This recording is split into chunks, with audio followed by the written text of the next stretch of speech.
तो कैसे हो आप सभी। उम्मीद करता हूँ दोस्तों आप सभी बहुत ही बढ़िया होंगे। दोस्तों आज की वीडियो हम बात करने वाले हैं ऐसे आपको दोस्तों ग्रैंडली की 3 टिप्स बताने वाला हूँ, जिन्हें अगर आप आज तक फॉलो नहीं करते थे तो आज से फॉलो कर लीजिएगा।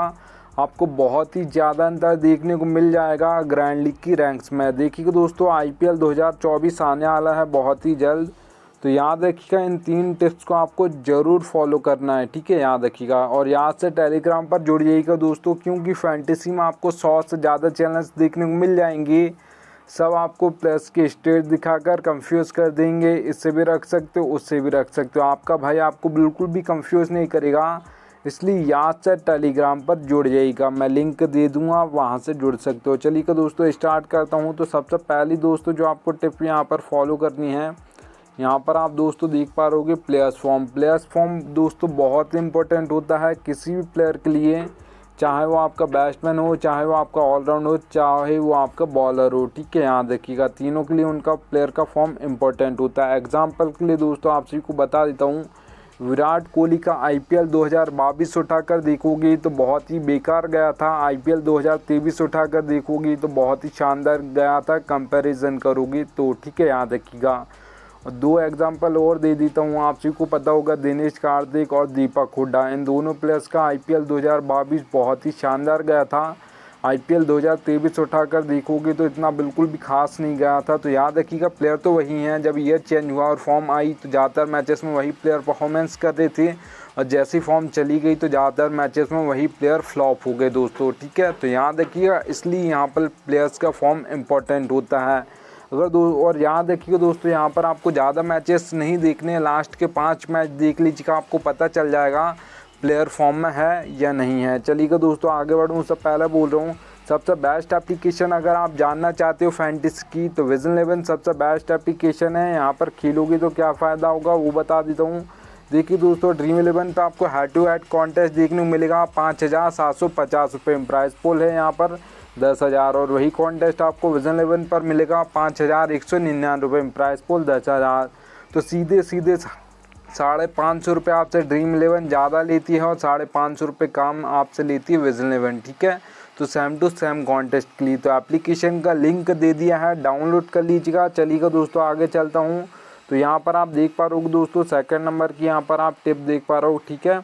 तो पिच रिपोर्ट दोस्तों आपकी इंपॉर्टेंट होती है T20 और ODI मैचेस के लिए, क्योंकि यहाँ पे कोई भी कैप्टन टॉस जीतता है तो बॉल फर्स्ट करता है। जबकि अगर आपने देखा होगा जो टेस्ट मैच होता है वहाँ पे 50-50 चांस होता है कि वो बॉल फर्स्ट भी कर सकता है या बैट फर्स्ट भी कर सकता है, ठीक है। याद रखिएगा। अब देखिए दोस्तों 3 टाइप्स की आपको पिच देखने को मिल जाएगी, बैटिंग फ्रेंडली, बैलेंस और बॉलिंग। हम नाम से समझ आ रहा है बैटिंग फ्रेंडली पिच है तो आपके स्कोर बोर्ड बहुत ज़्यादा आपको देखने को मिलेगा और आपके बैट्समैन परफॉर्म करने वाले, क्योंकि बैटिंग फ्रेंडली पिच है, ठीक है। याद रखिएगा। अगर दोस्तों हम बात करते हैं बैटिंग फ्रेंडली पिचेस पर जो आपको T20 में स्कोर बोर्ड देखने को मिलेगा, वो देखने को मिलेगा 170 से प्लस, ज़्यादातर आपको 180 भी हो सकता है, 190 भी हो सकता है, 200 प्लस भी जा सकता है। याद रखिएगा। अगर दोस्तों हम यहाँ पर बात करते हैं बैलेंस पिच की, तो याद रखिएगा बैलेंस पिचेस पर दोस्तों आपके जो परफॉर्म करते हैं वो आपके ऑलराउंडर्स करते हैं, क्योंकि 4 नंबर, 5 नंबर, 6 नंबर ये बैटिंग ऑर्डर आपके ऑलराउंडर्स का होता है। और बैलेंस पिचेस पर ज़्यादातर जो आपका टॉप ऑर्डर होता है वो जल्दी आउट हो जाता है, इसलिए इनकी बैटिंग जल्दी आ जाती है। तो ये आपको बैटिंग करके भी पॉइंट देते हैं और विकेट लेकर भी देते हैं, इसलिए दोनों काम करके फैंटेसी पॉइंट आपको देते हैं बैलेंस पिचेस पर। तो इसलिए ज़्यादातर जो परफॉर्मेंस देते हैं बैलेंस पिच पे आपके ऑलराउंडर्स देते हैं। अगर मैं दोस्तों T20 में बात करता हूँ बैलेंस पिचेस पर जो आपको T20 में स्कोर बोर्ड देखने को मिलेगा, वो देखने को मिलेगा दोस्तों 150 से लेकर 170 के बीच में। ज़्यादातर जो देखने को मिलता है 160, 165 देखने को मिलता है बैलेंस पिचेस पर। अगर आप दोस्तों यहाँ पर बात करते हो बॉलिंग पिच की, तो याद रखिएगा बॉलर्स में सबसे पहले हमारे 2 टाइप्स के तो बॉलर्स होते हैं, एक पेसर्स होते हैं जिसे हम फास्ट बॉलर्स बोलते हैं, एक आपके स्पिनर्स होते हैं। ज़्यादातर जो विकेट लेते हैं आपके वो पेसर्स लेती हैं, क्योंकि वो पावर पेम बॉलिंग करते हैं, जहाँ पर आपको बल्ला चलाना होता है, उससे कि हर बॉल पर आपको बल्ला चलाना होता है दैट ओवर्स में, तो वहाँ पर भी आपके पेसर्स ही बॉलिंग करते हैं, इसलिए सबसे ज़्यादा विकेट आपके पेसर्स लेते हैं, ठीक है। याद रखिएगा। और स्पिनर्स यहाँ पर मिडिल ओवर्स में ओवर डालते हैं, तो वहाँ पर तो आपको एक चौका मारना है, उसके बाद यहाँ पर आपको सिंगल डबल लेने आपका बहुत ही अच्छा खासा स्कोर बन जाएगा। ठीक है, याद रखिएगा। इसलिए यहाँ पर खुद से विकेट लेने होते हैं स्पिनर्स को। तो याद रखिएगा दोस्तों, जो आपको बॉलिंग पिचेस पर T20 में स्कोर बोर्ड देखने को मिलेगा, वो देखने को मिलेगा 130 से लेकर 150 के बीच में। ज़्यादातर 140 145 देखा जाता है बॉलिंग पिचेस पर। ठीक है, याद रखिएगा। और सबसे ज़्यादा जो हैट्रिक्स ली जाती हैं दोस्तों, वो पेसर्स लेते हैं, क्योंकि डेथ ओवर में पहले ही ओवर में आपने देखा होगा कि जो लास्ट ओवर्स होते हैं वहाँ पर, ठीक है, जो भी 2 ओवर डालेगा वो एक ओवर में 2 3 विकेट ले जाता है, क्योंकि डेथ ओवर्स में आपको हर बॉल पर बल्ला चलाना होता है। ठीक है, याद रखिएगा। अब देखिएगा दोस्तों, 3rd नंबर की टिप बता रहा हूँ आप सभी को। ये दोस्तों बहुत इंपॉर्टेंट होती है ये 3rd नंबर की टिप। बैटिंग ऑर्डर आपको पता होना चाहिए एक एक प्लेयर का, क्योंकि मैं किसी को सोच कर रख रहा हूँ ये 4 नंबर पर बैटिंग करने आएगा पर वो 5 पर आएगा, तो फिर मैं सोचूंगा जल्दी आउट हो ये 4 नंबर वाला, उसके बाद मेरा बैट्समैन आएगा, तब वो फैंटेसी पॉइंट देना स्टार्ट करेगा। ठीक है, याद रखिएगा। तो इसलिए आपको बैटिंग ऑर्डर पता होना चाहिए। और याद रखिएगा दोस्तों, फैंटेसी में अगर आप लाइनअप से ये पता भी कर लेते हो बैटिंग ऑर्डर, पर ये कोई भी नहीं बताता फैंटेसी में आपको कौन सा बॉलर पावर प्ले में करेगा, कौन सा मिडिल ओवर्स में करेगा और कौन सा डेथ ओवर्स में करेगा। आपका भाई आपको एक एक प्लेयर का बताता है, इसलिए याद से टेलीग्राम पर जुड़ जाइएगा। देखिएगा दोस्तों, आपको यहाँ पर मैं कैसे समझाऊँगा वो समझा देता हूँ। तो देखिएगा दोस्तों, यहाँ पर आप देख पा रहोगे रोहित शर्मा के सामने यहाँ पर लिख कर रखा है मैंने 2 नंबर, 3 नंबर विराट कोहली के सामने, ठीक है, और यहाँ पर हार्दिक पांड्या के सामने 5 नंबर लिखा है।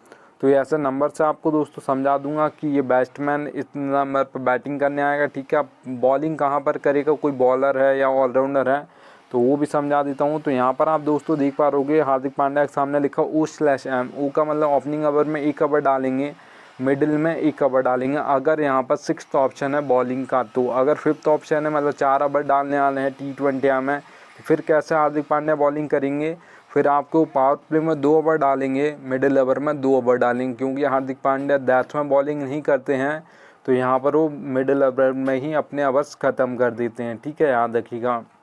अगर यहाँ पर हम एक और एग्जांपल लेते हैं बॉलर का, तो यहाँ पर आप भुवनेश्वर कुमार के सामने देख पा रहोगे O/D लिखा। दोस्तों ओपनिंग में 2 ओवर डालेंगे, डेथ में 2 ओवर डालेंगे। जब इंडिया से खेलते थे तब ऐसे बॉलिंग करते थे, पावर प्ले में 2 ओवर डालते थे और डेथ में 2 ओवर डालते थे। ठीक है, मिडिल ओवर में नहीं डालते थे। मिडिल ओवर में कब डालते थे, जब कोई बल्लेबाज सेट हो जाता था, तो यहाँ पर विकेट लेने के लिए इनको लगाया जाता था कि कोई भी नहीं ले पा रहा, तो ये आपका एक्सपीरियंस बॉलर है तो इसको लगाया जाए। ठीक है, याद रखिएगा। तो आपको एक एक बॉलर का बता दूंगा कौन कहाँ पर बॉलिंग करेगा, और कौन ओपनिंग में करेगा, कौन मिडिल ओवर्स में करेगा, कौन डेथ ओवर्स में करेगा। तो यहाँ से टेलीग्राम पर जुड़ जाइएगा। ठीक है, चलिएगा दोस्तों, अब ये 5th नंबर, यहाँ पर 4th नंबर की मैं आपको टिप बता देता हूँ। ठीक है, ये रियलिटी बता रहा हूँ फैंटेसी की, पर कोई बताता नहीं है। तो देखिए दोस्तों, यहाँ पर आप कोई भी कॉन्टेस्ट खेलते हो, हेड टू हेड या स्मॉल लीग या ग्रैंड लीग या मेगा ग्रैंड लीग फैंटेसी में, सब में आपको लक की ज़रूरत पड़ती है, याद रखिएगा। ठीक है, ये मैंने इसलिए लिख कर रखा है, नीड लक ज़रूरत पड़ती है आपको लक की। अब देखिएगा दोस्तों, हेड टू हेड कॉन्टेस्ट है जिसमें सिर्फ 2 ही मेंबर होंगे, एक मैं हूँगा एक आप होंगे। ठीक है, तो यहाँ पर आपका सिर्फ 10% लक चलता है, 90% आपकी नॉलेज चलती है। अगर आपको अच्छी खासी फैंटेसी की नॉलेज है तो आप हेड टू हेड कॉन्टेस्ट जीत सकते हो, याद रखिएगा। ठीक है, अब यहाँ पर दोस्तों हम बात करते हैं 3 से 4 मेंबर कॉन्टेस्ट की, जिसको हम स्मॉल लीग बोलते हैं। तो यहाँ पर अब मेंबर्स बढ़ गए हैं तो लक परसेंटेज आपका 10 से 20% हो जाएगा। ठीक है, क्योंकि मेंबर्स 1 से 2 ही बढ़ रहे हैं, इसलिए लक परसेंटेज आपका 10 से 20 हो गया। और 80% यहाँ पर भी आपकी नॉलेज चलती है। अगर आपको अच्छी खासी फैंटेसी की नॉलेज है तो फिर आप यहाँ पर स्मॉल लीग भी जीत सकते हो, याद रखिएगा। अब दोस्तों यहाँ पर हम बात करते हैं ग्रैंड लीग और मेगा ग्रैंड लीग की। सबसे इम्पोर्टेंट होता है, क्योंकि ग्रैंड लीग और मेगा ग्रैंड लीग हर कोई जीतना चाहता है। तो यहाँ देखिए दोस्तों, यहाँ पर 50-50 होता है। 50% आपको अपना बेस्ट देना, 50% आपका जो लक बेस्ट देगा उसी दिन आपकी grand league mega grand league में फर्स्ट रैंक आएगी, नहीं तो नहीं आएगी, इतना याद रखिएगा। दोस्तों आपने देखा होगा जो ज़्यादातर मैचेस होते हैं वहाँ पर जो टीम फर्स्ट आती है, अगर आप ये सोचते हो कि 100% लक होता है तो ऐसा नहीं होता है। ज़्यादातर जो टीम फर्स्ट आती है, 1 आएगी, 2 आएगी, 3 आएगी, 4 आएगी या 5 आएगी या 6 आएगी, इन नंबर्स की टीम ज़्यादातर फर्स्ट आती हैं। बहुत ही कम ऐसे मैचेस होते हैं जिसमें 15, 16, 17, 18, 19, 20 नंबर की टीम फर्स्ट आ जाए। ठीक है, तो याद रखिएगा आपको ज़्यादा टीम नहीं बनानी, सोच समझ के 5 से 6 टीम बनानी, उससे ज़्यादा नहीं बनानी, नहीं तो आप लॉस में चले जाओगी। और याद रखिएगा थोड़ा आपका लक साथ देना चाहिए, तभी आपकी grand league mega grand league में फर्स्ट रैंक आएगी, नहीं तो नहीं आएगी, ये याद रख लीजिएगा। ये रियलिटी बता रहा हूँ दोस्तों, पर कोई बताता नहीं है। चलिएगा दोस्तों, थैंक्स एंड DN आ चुका है। मिलता हूँ आप सभी से नेक्स्ट वीडियो में, तब तक लिए जय हिंद।